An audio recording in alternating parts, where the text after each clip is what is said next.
And that's why I always harp on this, dude, but it's so important to like put in the work, right? Like Right. put in the work. So therefore, when you do get into battle and you do get into competition, you have that sense of peace knowing that you've done everything that you can do beforehand. It's the pre-work, right? It's the Dude, process. Control that's that. so So that's then when so you get cool. out there, it's easier to say, hey, calm down. Like, dude, we put in this work for a reason. Like, now let's go.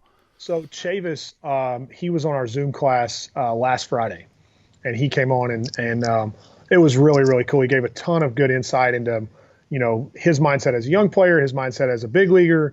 But he said one of the things that really helped him change his mindset in the game and deal with failure better was he goes, I'm going to go through my pregame preparation and I'm going to do everything I can from the scouting report, from my mental preparation, from my pregame feels to BP. Yeah. And I'm going to know that when I walk out on the field, I've done everything in my power, that everything I'm capable of doing to be as prepared as I can be for that game. And he said he treats the game as the reward for his work so that there's no pressure. It's I've done everything I can to get myself ready, and I'm just going to go trust it. Right. And he said that I wanted to leave no doubt walking up to the plate every first at bat that I'd done everything I could mentally and physically to prepare myself for this game. So then now it's just I just have fun.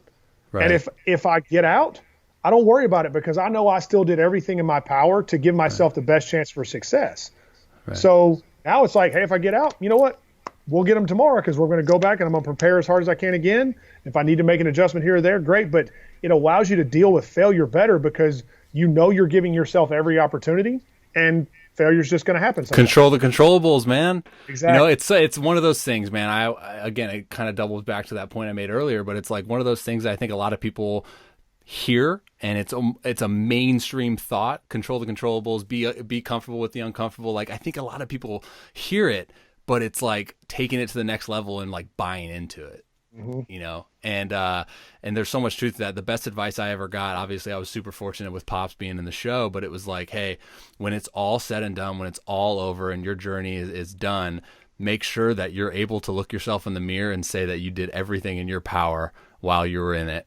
Because if you don't, and there's things that are still left, that you could have done differently, or work that could have been done that you didn't do for you to get to that next level, you're gonna have a tough rest of your life. Exactly. And so, and you hear guys talk about that all the time on, leave it all out on the field, all of those things. And I've got two things I'm going to say that. Number one, if you apply that daily, like don't like, well, when my career's over, I know I'm going to look back and I did everything right. Like when that at bat was over, did you do everything in your power? Sure. Like apply it in the smaller groups of time instead of, all right, I'm just going to work as hard as I can for the next year or whatever. Like the only way that it happens is if you do it in small increments that build up over time.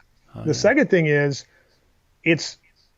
I hate to say this, but it's very real right now because how many baseball players are out there that the last time they walked on a field is the last time they're going to walk on a field in a uniform. And I hate to say that, but high school guys, college guys, like they didn't know that, that Wednesday game or that Saturday game or whatever was the last time they were going to play in that uniform. And it's devastating to me. But if it's not a chance for younger players and other players that aren't in that really, really tough situation to go, you know what?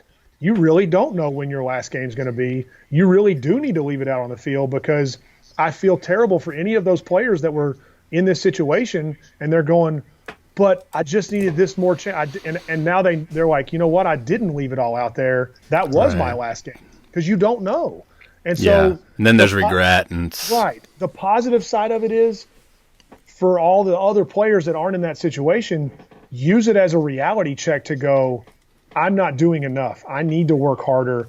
I need to prepare more. I need to give myself every opportunity because I'm getting a second chance. My teammates that were older than me, they're not getting that.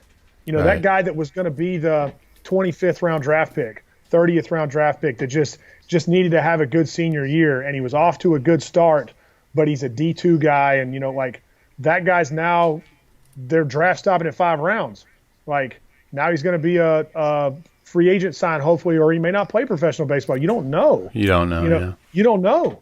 And so you don't know what's going to happen. It's like, well, last year, I'll get him this year.